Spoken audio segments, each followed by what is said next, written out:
This channel does not promote any violent, harmful, or illegal activities. All content provided by this channel is meant for an educational purpose only. Top quality और consistent performance के लिए सिर्फ silver pumps नाम याद रखना। খুনের মামলা আগাম জামিন চেয়ে হাইকোর্টের দ্বারস্থ পরেশ পাল। কেন তিনি হাইকোর্টের দ্বারস্থ হয়েছেন আমরা জানবো। আমাদের প্রতিনিধি সুজয় রয়েছেন আমাদের সঙ্গে। সুজয়, কি কারণে তিনি আগাম জামিন চেয়ে হাইকোর্টের দ্বারস্থ? দেখো, বিজেপি কর্মী অভিজিৎ সরকার খুনের ঘটনায় সম্প্রতি সাপ্লিমেন্টারি চার্জশিটে সিবিআই পরেশ পাল এর নাম অভিযুক্ত হিসেবে রেখেছে। সেই এবং তার পাশাপাশি চার্জশিটের নাম রয়েছে স্বপন সমাদ্দার এবং পাপিয়া ভূষারও, এরা দুজন কাউন্সিলর। যেহেতু তাদের নাম অভিযুক্ত হিসাবে রয়েছে এবং তাদের আগামী 18 জুলাই আদালতে সশরীরে হাজিরার নির্দেশ দিয়েছে, তার আগেই পরেশ পাল এবং দুই তৃণমূল কাউন্সিলর তারা আগাম জামিনের জন্য কলকাতা হাইকোর্টের দ্বারস্থ হয়েছেন এবং আগামী 16 তারিখ তাদের এই আগাম জামিনের আবেদনের শুনানি বিচারপতি জয় সেনগুপ্তর এজলাসে আগাম জামিনের আবেদন করেছেন তারা। এবং আগামী 16 জুলাই ভাগ্য নির্ধারণ বলা চলে পরেশ পালের, তার কারণ ওই দিন যদি তারা আগাম জামিন না পান বা আগাম জামিনের শুনানির শেষ না হয়, তাহলে কিন্তু আগামী 18 তারিখেই তাদেরকে সশরীরে হাজিরা দিতে হবে, তেমনটাই আমরা সূত্র মারফত জানতে পারছি। তার কারণ এক্ষেত্রে নিম্ন আদালতে হাজিরা এড়াতেই কি পরেশ পালরা উচ্চ আদালতে গিয়েছেন, সেটা নিয়েও একটা প্রশ্ন উঠছে। তার কারণ বিচারক আগের দিন নিম্ন আদালতে শুনানিতে কিন্তু যথেষ্ট কড়া পদক্ষেপ নিয়েছিল এবং নির্দেশ দিয়েছে আগামী 18 জুলাই সশরীরে যে কোনো মূল্যে হাজির হতে হবে পরেশ পাল এবং দুই তৃণমূল যারা কাউন্সিলর রয়েছে তাদেরকে। তারই আগে তাদের এই পদক্ষেপ এবং আগাম জামিনের চেষ্টা। এখন দেখার আগামী 16 জুলাই তাদের মামলার শুনানি কি হয় এবং বিচারপতি কি নির্দেশ দেন। ধন্যবাদ। ডানকুনিতে জাতীয় সড়ক সম্প্রসারণের জন্য জমি অধিগ্রহণে বিতর্ক। জমি অধিগ্রহণে কোনো নিয়ম মানা হয়নি বলে অভিযোগ। জমি আদতে কাদের?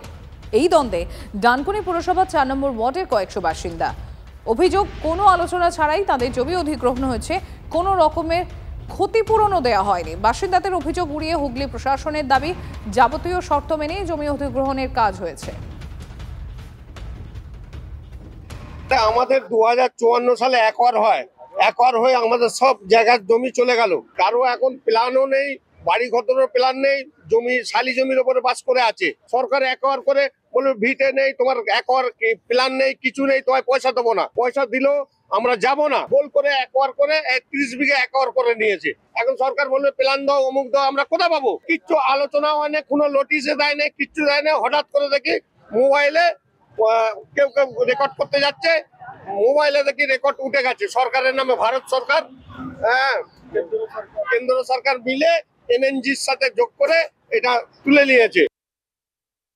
ভারত সরকারের নামে একটা রেকর্ড হয়েছে, সেখানে পরিমাণ দেখা যাচ্ছে 10 একর 0.65।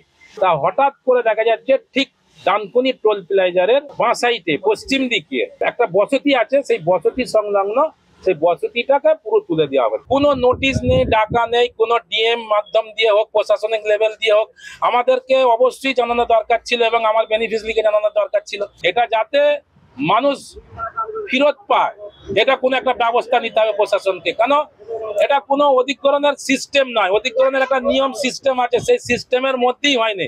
রাতের অন্ধকারে রেকর্ড কেটে দেওয়া হয়েছে। জম্মু কাশ্মীর পুলিশের বিরুদ্ধে শারীরিক নির্যাতনের অভিযোগ সেরাজ্যেরই মুখ্যমন্ত্রী। ওমর আবদুল্লাহকে বাধা কেন্দ্রের নিয়ন্ত্রণাধীন জম্মু কাশ্মীর পুলিশে। নিন্দায় সরব আইএনডিএ জোটের শরিকরা, পাল্টা ওমর আবদুল্লাহকে নিশানা বিজেপি। খোদ মুখ্যমন্ত্রীকে বাধা পুলিশের, চমকে যাচ্ছেন। জম্মু কাশ্মীরের শ্রীনগরে এমন ঘটনাই ঘটেছে। সোমবার মুখ্যমন্ত্রী ওমর আবদুল্লাহ শ্রীনগরে 1931 সালে কাশ্মীরের রাজা হরি সিং এর ডোগরা বাহিনীর হাতে নিহতদের সমাধিতে শ্রদ্ধা জানাতে গিয়েছিলেন। অভিযোগ, সেই সময় তাকে বাধা দেয় কেন্দ্রীয় স্বরাষ্ট্র মন্ত্রকের অধীনে থাকা জম্মু ও কাশ্মীর পুলিশ। পুলিশের সঙ্গে ধস্তাধস্তিও বেঁধে যায়। অভিযোগ, রবিবার তাঁকে এবং কাশ্মীরের রাজনৈতিক নেতাদের ঘরবন্দি করে রাখা হয়েছিল, সমাধিস্থলে যেতে দেওয়া হয়নি। পাঁচিল টপকাতে বাধ্য করা হয় বলেও অভিযোগ করেছেন ওমর আবদুল্লাহ। সমাজ মাধ্যমে ওমর আবদুল্লাহ লিখেছেন, শারীরিক নির্যাতনের শিকার হয়েছি আমি, কিন্তু আমাকে থামানো যায়নি। আমি বেআইনি বা অবৈধ কিছুই করছিলাম না। আসলে এই আইনের রক্ষকদের ব্যাখ্যা করা উচিত যে তারা কোন আইনের অধীনে আমাদের ফাতিহা দেওয়া থেকে বিরত রাখার চেষ্টা করছিল। যদিও পরে সমাধিতে গিয়ে শ্রদ্ধা জানান তিনি। আর এই ঘটনায় কেন্দ্রের বিরুদ্ধে সরব হয়েছেন ইন্ডিয়া জোটের অন্যান্য শরিকরা। ঘটনার তীব্র নিন্দা করেছেন মমতা বন্দ্যোপাধ্যায়, অখিলেশ যাদব, এম.কে. স্ট্যালিন, টি. রাজারা।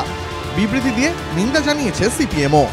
বাংলার মুখ্যমন্ত্রী সমাজ মাধ্যমে লিখেছেন, এটি কেবল দুর্ভাগ্যজনকই নয়, এটি একজন নাগরিকের গণতান্ত্রিক অধিকারও হরণ করে। আজ সকালে একজন নির্বাচিত মুখ্যমন্ত্রীর সঙ্গে যা ঘটেছে তা গ্রহণযোগ্য নয়, মর্মান্তিক, লজ্জাজনক। अब ये निंदनीय है कि एक चुने हुए मुख्यमंत्री को अनइलेक्टेड पुलिस और अनइलेक्टेड दिल्ली का प्रशासन यहां से कंट्रोल करने की कोशिश कर रहा है, चुने हुए नेताओं को नजरबंद किया जा रहा है। तो ये तो याद रखना चाहिए, जब उनकी तारीफें की जाती हैं तो इस तारीफ के वो काबिल नहीं है। पाल्टा ओमर अब्दुल्ला का निशाना करेছেন जम्मू कश्मीर विरोधी दल नेता तथा बीजेपी विधायक। इस प्रकार का चुना हुआ चीफ मिनिस्टर दीवार फांदना, पुलिस से हाथापाई करना, मुझे समझ नहीं आया। ये तो जम्मू कश्मीर के लोगों का दुर्भाग्य है कि चीफ मिनिस्टर की हरकतें ऐसी है। हम कानून बनाने वालों में हैं, कानून को हाथ में लेने वालों में नहीं होते हैं। একজন নির্বাচিত মুখ্যমন্ত্রীর সঙ্গে তাঁরই রাজ্যে থাকা কেন্দ্রের নিয়ন্ত্রণাধীন পুলিশের এই রকম ব্যবহার ভারতের গণতন্ত্রের ইতিহাসে নজিরবিহীন। Bureau report, TV9 Bangla.